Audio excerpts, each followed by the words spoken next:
Honestly, before I wasn't really that. It was a hobby and then it turned into a passion. So as much as I can, I wanted to really improve on my voice lessons ako sa YouTube, yung mga ganun nung pandemic. And eventually, nagkaroon din ako mga vocal coaches. And siguro yun yung mga reasons and factors kung bakit ako nagpo-post na sa TikTok or sa Instagram ng mga covers, ng mga guitar or kumakanta, karaoke. It just helps me showcase my talent then. I mean like, para at least makita din ng mga ibang tao na, oh, he can sing, he can play the instrument, and he can do other skills, talents, crafts. How are you keeping your privacy? Privacy? Well, paano yun na? Ganyan. Pero syempre, then artista ko, wala kang choice. Puputiktahin talaga yung privacy. So, sunod yung projects, diba? Yeah. And yung nasunod yung projects, so the more na maraming napo-curious tungkol sa'yo. Okay. Well, I'm very open naman if they're curious to know more about me.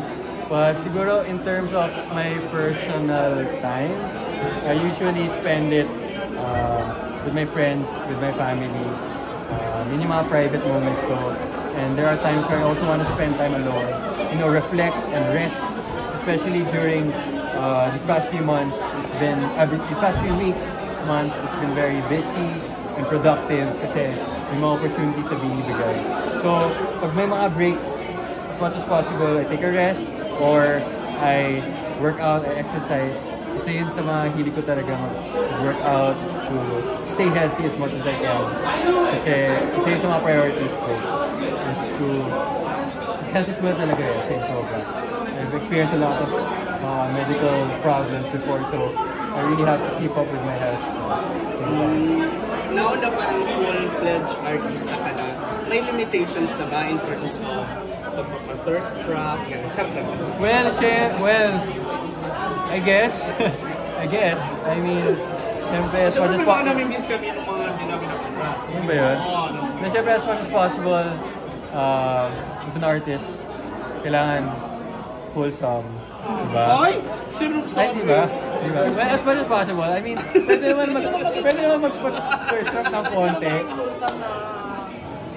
Na at the same time, yeah. Pero hindi naman yung sobrang showy, diba? Ups naman. Yung kung kinakailangan lang.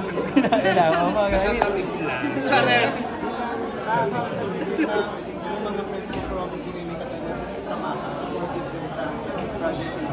Yes. Ang maganda po yung, kasi first of all, maganda yung foundation ng friendship namin ever since nung nag-tape kami. On and off cam, naging close po kami, masayahin po kami. So, kahit na nag-transition ako to a different network, very supportive kami sa isa't isa.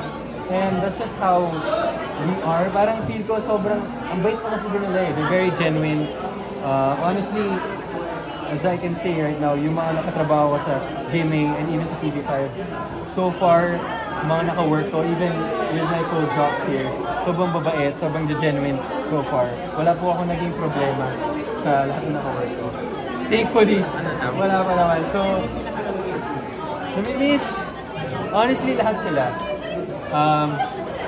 Sila Marco, sila Pixie, si Ashley kasi nakakasama ko, minsan nagbabadminton pa kami. So may times na nagbabonding din kami ng mga makakas. Sila Rahil. Si Rahil kasi naging teammate ko before sa basketball. So, alam mo may bondings pa rin kami. Nandun pa rin yung friendship, nandun pa rin yung connection sa amin. Sila Zephanie, sila Olive, lahat ng mga kat. Yeah. It feels good na kahit pa paano, hindi kami nag-separate talaga. The mutual feeling is still there. Yeah. We still support each other sa projects namin. Yeah, it feels good. Makaka-work ko rin naman yun ulit. For sure, soon. Yeah, for sure, soon. Yeah, that's good. That's yung mga good things about here na eventually wala naman sa ating network war. Nagiging open na yung mga networks dito. Love Team War.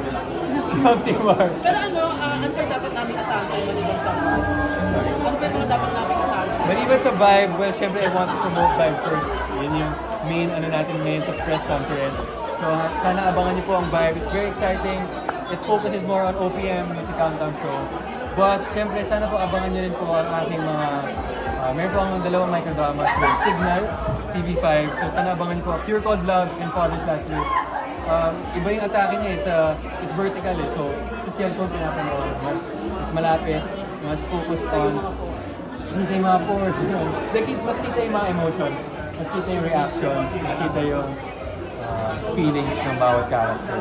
And syempre, gusto ko yung promote yung Seducing Drake Palma. It's out po on TV5, it's Viva One. It's a very nice Wattpad story. It's a hit Wattpad series. And I'm very thankful po. And it is number 1 siya sa Oh wow, really?